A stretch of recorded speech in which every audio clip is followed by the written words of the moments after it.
Mike's dream of restoring his Navy patrol boat was shattered when Karen, the HOA president, slapped bright stickers on it, claiming it violated neighborhood rules. Her strict, overbearing authority made it clear she wasn't just targeting Mike's boat. She was wielding power to control everyone. But Mike found a crack in her perfect system, and with the right evidence, he turned the tables, taking on the HOA in court. You won't believe how this story ends, with Mike proving that one man's fight against injustice can bring the system to its knees.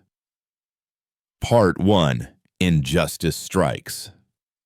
Mike Benson had spent the last few months pouring his heart and soul into restoring an old Navy patrol boat, a project that felt like a personal triumph after years of service. The boat had been abandoned, rusted, and forgotten, but now it gleamed with the promise of new life. He and his friends, all veterans of different branches, had been working day and night to fix it up.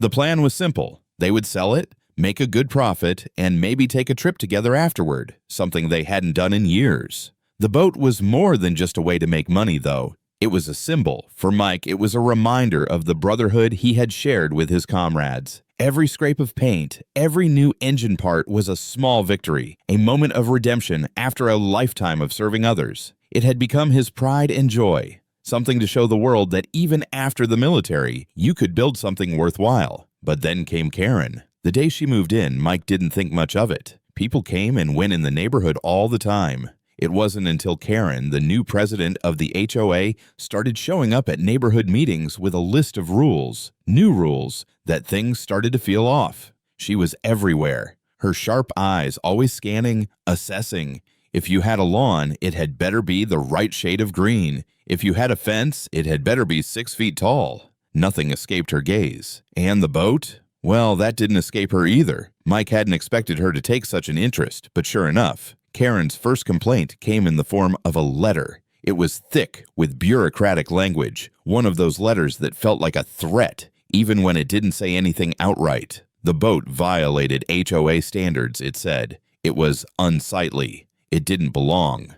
Mike tried to ignore it at first. After all, the boat was parked in his own driveway, a place where he had every right to keep it. But Karen wasn't one to back down easily. She'd started showing up at his door, demanding it be moved or painted a certain way. She didn't care about the history of the boat or the hours he had spent working on it. To her, it was just an eyesore, a disruption to the perfectly pristine neighborhood she was trying to maintain. And then, one afternoon, he arrived to see the boat covered in bright, garish stickers. They were large, official-looking, and screamed "Violation" in bold letters. Each sticker was a slap in the face, marking his pride and joy as something unworthy, something to be ashamed of. Mike stood there staring at the boat, feeling the knot in his stomach tighten. He had worked so hard for this, and now it felt like someone had come in and torn it all down in one swift, careless motion. His friends, who had helped him restore the boat, were just as shocked, their faces showing disbelief. This wasn't just about a boat anymore. This was about respect. About the feeling that no matter how hard you worked, there was always someone there ready to tell you it wasn't good enough. Mike's blood boiled, and for a moment, he stood frozen, trying to understand why this was happening. He had always followed the rules, always made sure his property was in line with the neighborhood standards. But this felt personal. He wasn't just fighting over a boat anymore. He was fighting for the right to have something meaningful in his life, something that wasn't dictated by someone who had no appreciation for what it took to make something from nothing. Mike was furious. The stickers on his boat weren't just an inconvenience. They were an insult. An insult to all the work he had put in, to the memories attached to it, and to the idea that someone, anyone, could tell him what was worthy of being in his own driveway. At first, Mike tried to reason with Karen. He invited her over, hoping a calm conversation would clear things up. Maybe if he explained the personal significance of the boat, she'd understand. But Karen's attitude was as cold as her reputation. She stood on his front porch, arms crossed, her eyes scanning his property like she was the judge of what was worthy of being there. She didn't care about his story or his struggles. She had one rule: no exceptions. "Mike," she said, her voice sharp, "your boat doesn't fit with the neighborhood aesthetic. It needs to go. You've been warned." He could feel the anger boiling up in his chest, but he kept his voice steady. "I've worked on that boat for months, Karen. It's not just junk. It's a piece of history. You can't just treat it like this." But Karen didn't soften. She was unmoved, her smile all but mocking. "The rules are the rules, Mike. If you don't comply, there will be consequences." When he left her standing on his porch, it hit him hard. This wasn't just about one boat. It wasn't even about his own small corner of the world. It was about power, about control. The HOA's rules weren't just arbitrary. They were a shield for people like Karen, who were more interested in shaping the neighborhood into their perfect image than respecting the lives and passions of those around them. Over the next few weeks, the fines started arriving. First, it was a small $100 fine for violating aesthetic standards. Then came another, and another. The threats ramped up too. If Mike didn't move the boat, the HOA would start towing it. They would involve lawyers. The more they piled on the fines, the more Mike's resolve hardened. This wasn't just about some paperwork or rules. This was about a system that used fear and conformity to push people around. They were trying to break him, make him back down. But Mike wasn't one to take that lightly. He knew he had to fight back. There was no other choice.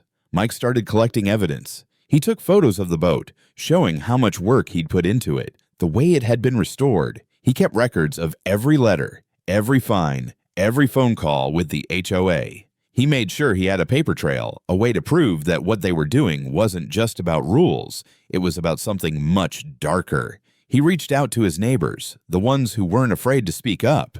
To his surprise, many of them were just as fed up with Karen's reign of control. Some of them had received complaints about their lawns, their fences, their trees. It didn't matter what you did. If Karen didn't like it, you were out of line. A few of them had been silenced by threats. Others, though, had been waiting for someone to stand up. Mike found himself not just fighting for his boat anymore, but for the community, for the right to live in a place where people weren't forced to conform to some distant ideal. It became clear this wasn't just about a boat. It was about a system of rules that weighed heavily on everyone, crushing the individuality of the people who lived there. Mike wasn't just facing an HOA president who didn't like his boat. He was fighting an oppressive system, and if he didn't stand up, it would only get worse for everyone else. And so, the fight began in earnest. Mike wasn't going to back down. He wasn't going to let Karen or anyone tell him what he could or couldn't keep on his own property. What started as a battle over a boat had turned into something much larger, and Mike was ready for whatever it would take to win. The letters kept coming, each one more threatening than the last. The HOA had ramped up their tactics, and their final blow was a staggering $450,000 fine. The amount felt like a punch to the gut. Mike stared at the figure on the paper, unable to believe it was real. The fines, the threats, it was all beginning to take a toll. Physically, mentally, emotionally. For days, Mike couldn't focus. His hands trembled as he signed documents, and he found himself staring blankly at his boat, the symbol of his fight, as if it were mocking him. The financial burden alone seemed impossible to overcome. $450,000. That wasn't just money. It was his life savings, his house, his future, all at risk because of a stubborn, petty battle over a boat. It seemed like an insurmountable mountain. For a moment, Mike considered walking away. What could he possibly do? The system was too powerful. Karen had her HOA army behind her, and they were relentless. The pressure of it all nearly broke him. He couldn't sleep. He couldn't eat. The weight of the fine crushed him, pushing him toward a decision that felt like the only way out. Give up. Maybe he'd sell the boat, pay the fine, and just move on. Maybe it wasn't worth it anymore. But then something shifted. Something deep within him clicked. He wasn't just fighting for a boat. He was fighting for something far bigger.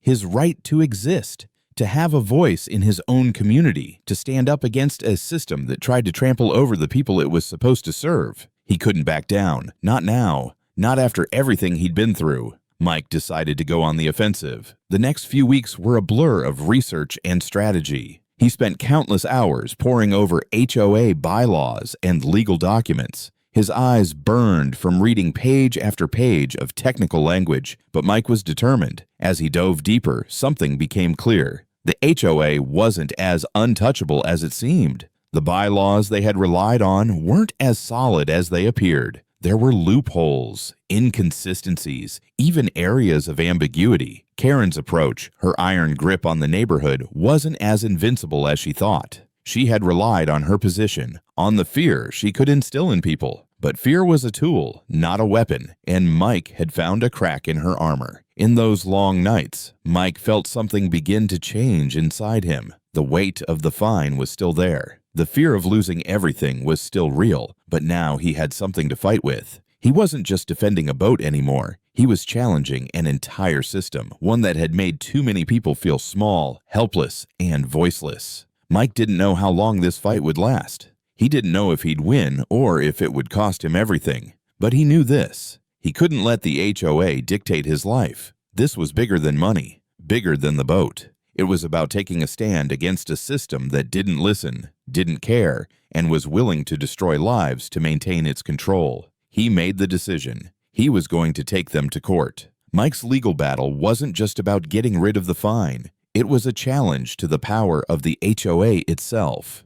A battle to restore balance, to remind people that they didn't have to live in fear of someone's arbitrary rule. As the days passed and his legal strategy took shape, Mike could feel a shift. It was the feeling of power returning to his hands, the feeling of control. The mountain was still tall, the stakes were still high, but now Mike wasn't looking at it with dread. He was looking at it with defiance. He was no longer a man on the edge of giving up. He was a man determined to fight back. And that fight was just beginning. The courtroom buzzed with tension. Mike stood tall, his heart pounding in his chest as the judge called for the final decision. His legal battle, which had felt like a David versus Goliath struggle, was nearing its climax. Months of hard work, sleepless nights, and relentless research had led to this very moment. But it wasn't just about the boat anymore. It was about sending a message, proving that sometimes one person's fight could take down an entire system. The case had captured the attention of the local media. Mike, now backed by a sharp lawyer and an army of supporters, wasn't just some angry homeowner. He had become the face of defiance, the symbol of someone standing up for their rights, refusing to bow to unjust authority. The neighborhood, once divided by fear of Karen's power, began to rally around him. People who had quietly suffered under the HOA's thumb now saw the possibility of change. And then, the unthinkable happened. The judge ruled in Mike's favor. The $450,000 fine was not only dropped, but declared unjust. The HOA's actions were deemed oppressive and legally unfounded. They had overstepped their bounds, and now they would have to answer for it. But the victory didn't stop there. Mike wasn't just walking away with a legal win, he had won something far more valuable. The HOA was ordered to compensate him for the emotional distress their harassment had caused. It was a small victory in terms of money, but the true reward lay in the weight that had been lifted from Mike's shoulders. The boat was his again, free from the bureaucratic chokehold. He had regained his pride, his peace of mind, and his right to live without fear. And as for Karen, her reign of control crumbled under the pressure of public humiliation. The HOA's once iron grip on the neighborhood fractured. The community that had once feared her now stood up against the injustice she represented. The local news covered the story in full, highlighting the unfair tactics of the HOA and the ultimate triumph of an ordinary man who refused to back down. Karen, once a symbol of power and authority, became the face of arrogance and oppression. The headlines told the tale. Neighborhood HOA president humiliated in court. Local resident takes stand against unfair rules. It was a blow to her ego, but more importantly, it was a wake-up call for the entire community. Mike's victory didn't just restore his boat, it restored his belief in the system, in justice, and in his own ability to make a difference. He had faced an impossible battle, one that seemed unwinnable, and he had come out on top. It was a reminder to everyone who had been watching, silently rooting for him. Sometimes the fight is worth it. Sometimes standing up for what's right means risking everything. But when you win, you inspire others to do the same. As Mike looked at his boat, now free from the threat of the HOA's grip, he felt a rush of pride, not because of the boat itself, but because of what it symbolized: resilience, courage, and the power of one voice to change everything. He had fought for his right to live his life on his terms, and in the end, that's what truly mattered. Mike Benson's story was more than just a legal victory. It was a beacon of hope for anyone who ever felt powerless in the face of injustice. It reminded them that the system, no matter how intimidating, could be challenged. And if one person could make a stand, so could they.